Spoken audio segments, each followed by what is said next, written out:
So yun, Happy New Year sa inyo guys, no? Kamusta ang New Year nyo kagabi? Nag-enjoy ba? So tayo, duty tayo eh. Pauwi pa lang tayo ngayon. O yun, wala pang kasi ng sasakyan. At makapuyat ang tao, no?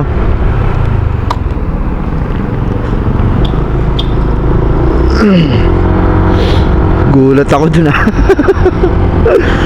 biglang sumulpot.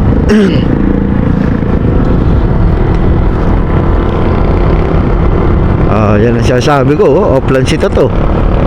Mag-i-stop na naman sila. Yan. So kagabi, marami din nahuli kagabi. Mga naka-open pipe. At syempre, tuwan-tuwa ang mga mekaniko ngayon dahil maraming magpapagawa ng motor.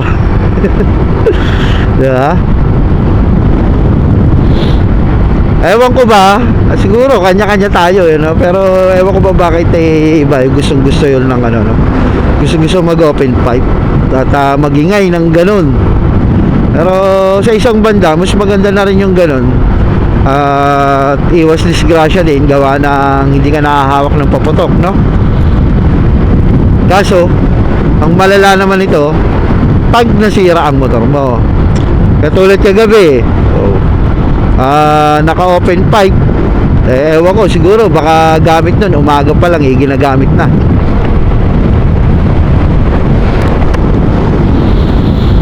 So nakita namin kagabi nag-uusok na yung tambutso niya, no? Na open pipe, nag-uusok. Malakas yung usok, alam mo nga nagpapausok yung nagsisiga ka So, di ba? Possible mga ganun ang sira. Nasa piston. Di ba? Piston ring. Di ba? Or baka yung kanyang tambutso nahaluan na ng ng langis. Kaya mausok din, di ba? Pag natutuluan kasi ang tambutso ng langis mausok alam nyo naman yan, di ba? Yun ang mahirap doon. Pwede ka naman mag-open pipe, pero hindi naman siya yung maharasin mo, yung di ba? Yung akala mo wala nang bukas pagka pumiga ka ng throttle. Pwede kinabukasan gastos malalakan yan, di ba?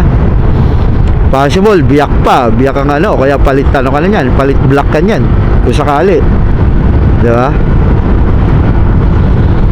Tayo ayos tayo sa ganito.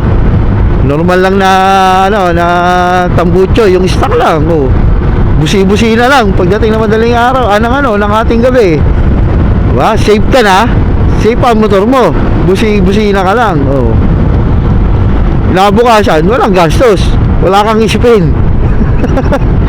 Kaya yung mga mekaniko dyan, alam na, tuwan-tuwa lang ang mga yan. At marami magpapagawa. Diba? Ang New Year, diba? Ang New Year, dadaan lang yan. Pero sabi nga nila, minsan lang naman yan, kaya kailangan mo i-enjoy. Diba? Kailangan mo i-enjoy nang walang sakit sa ulo. Diba? Nag-enjoy ka nga, may sakit sa ulo ka naman kinabukasan, problemado ka, diba? Yun ang mahirap doon. Uy, parang may parada pa ata, yun ha? Parang may parada pa.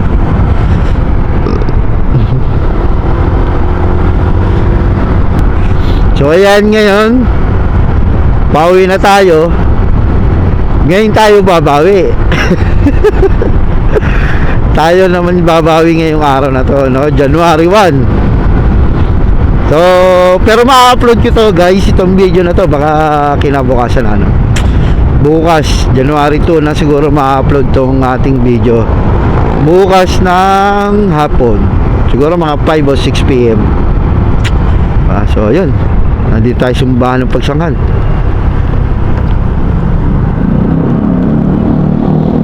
Ayan, magpasalamat tayo. Magpasalamat tayo at safe ang pamilya natin, no? At walang nangyari at nakatawid ngayong 2026, no? Na kompleto at masaya. Ayan. So pasalamat natin yan, guys, ngayong umaga. Ayan, no? Dahil papatok ko na dito sa daan, no?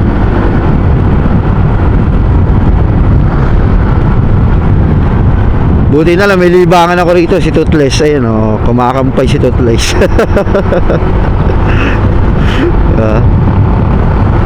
Yan ang bago kong alaga ngayon, si Toothless. Ayan, oh, nakakalibang din tignan niya habang kumakampay yung kanyang pakpak. So ganito lang tayo, tamang ano lang tayo, tamang chill ride lang tayo. Oh. Yun, oh, liwanag, oh. Yan. Ito masarap sa lugar na to, no? Pag dumadaan ka rito, yung part na yan, yung part ng bundok na yan, no? So ang ganda sa mata. Dito yan sa Lumban, guys, Lumban. Tapos papunta tayo doon sa may hydro, madadaanan natin sa gilid niyan. Gilid. So tamang kwentuhan lang tayo ngayon, guys, kung anong ganap, no? Anong ganap nyo kagabi, kamusta ang New Year nyo, no? Yan. So tayo although naka-duty tayo, pero siyempre masaya pa rin at natawid natin yung 2025. So panibagong taon na naman ngayon, guys, at ano kaya mangyayari, ano ang naghihintay sa atin sa 2026.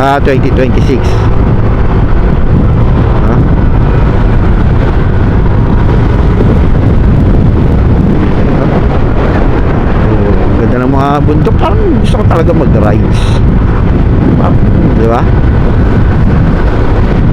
Ang ganda ng panahon, parang kasarap mag-rides,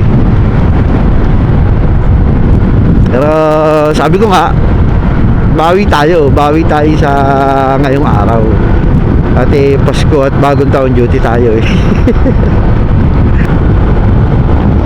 So dito, guys, dito sa lugar na to, ito yung ingatan nyo, no? Yung mga dadaan dito, yung mga packet ng hydro.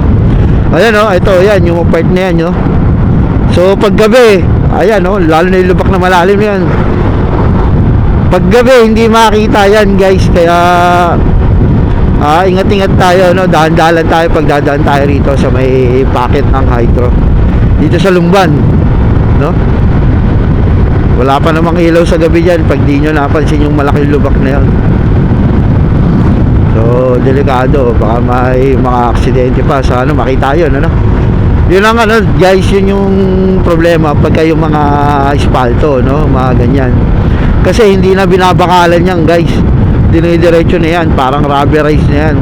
Ang problema pag umuulan, yun, may part na nadudurog na yung part, kaya nagkakaroon ng butas-butas. Yun ang mahirap sa gantong espalto. Although maganda siya na makinis, no? Pero ang disadvantage naman nun, pag maulan, madulas.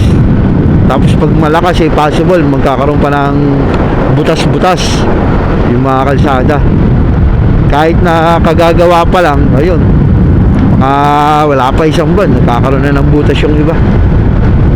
Yun ang mahirap dito sa sa espalto. Ayan, sarap talaga dumaan dito pagka ganito. Kaso pag naulan, may bagyo, delikado. Baka may mga bumagsak, diba? Ayun, guys, dito na natin itong tatapusin na to. Itong video na to, no? Tamang kwentuhan lang. At Happy New Year sa inyong lahat, guys, no? And then maraming salamat pa rin, guys, sa mga solid na sumusuporta sa atin dito sa ating channel dito, no, sa Eman Motorride, no. I hope, guys, samahan nyo ako hanggang kung saan ang ating journey dito sa YT, no.